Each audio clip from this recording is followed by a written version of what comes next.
Alright, so welcome to part 2 of this tutorial on how to set up all the lights on the Heewing Ranger T-1.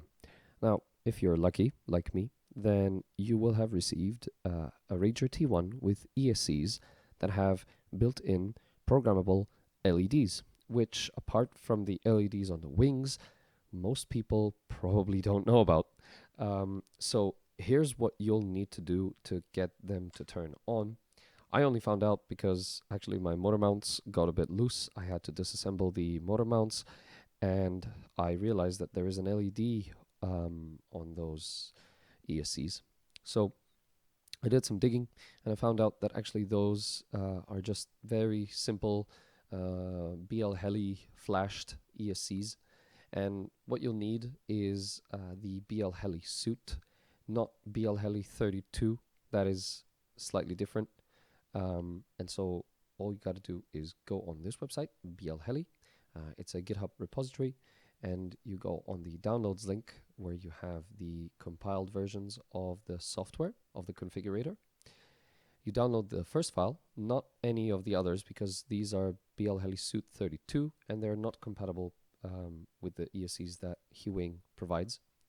Once you download that, you'll have a zip folder that you will need to extract, and these are the files that you have in there. Now, before you go on and open up the software, you will need to plug in your battery, and that's what I'm going to do right now. Of course, you'll need to plug in your flight controller, whether that's running iNav or Betaflight. You'll need to plug that one in into the USB port on your computer as well. So, of course, that's a must, because otherwise none of this is going to work. And then you open up the BLHeliSuite. Now, you'll see that there is a bunch of inputs which we don't really care about, and these are not ones that we have, or we may not have all of them. But what you have to make sure is you have the correct COM port open. In my case, this is COM port 3, and it's running also at the correct baud rate. Once you click connect, it will connect to your ESCs via the flight controller, and you need to read the setup. And it gives you a little message with what version of the firmware this is running, and it will highlight the settings that you can manipulate, such as minimum throttle, maximum throttle, and so on and so forth.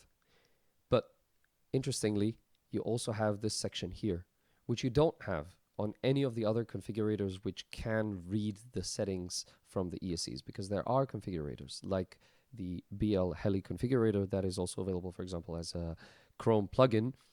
Unfortunately, that one doesn't have the LED control panel on there, so you do have to use Windows, and you have to use the BLHeliSuite. And then once you have that, these on yours will look like this. All of them will be turned off, essentially. But if you turn all of them on, obviously mixing the colors will give you white. And maybe that's what you want. Maybe you want a different color. Whatever you prefer, you can do it like this. You can also have them in different colors, and in order to do that, all you have to do is deselect one of the ESCs that you don't want to edit. So for example, right now, you're editing ESC number 1. Once you're done with ESC number 1, you select Right Setup. Then you select ESC number 2, and you click Right Setup again. And that's it. That's all you have to do. Once you selected your colors, you wrote the setup, you can disconnect. It will make a sound, the ESCs will restart, and your lights should come on. And that's pretty much it. So I hope you enjoyed this tutorial and found it useful.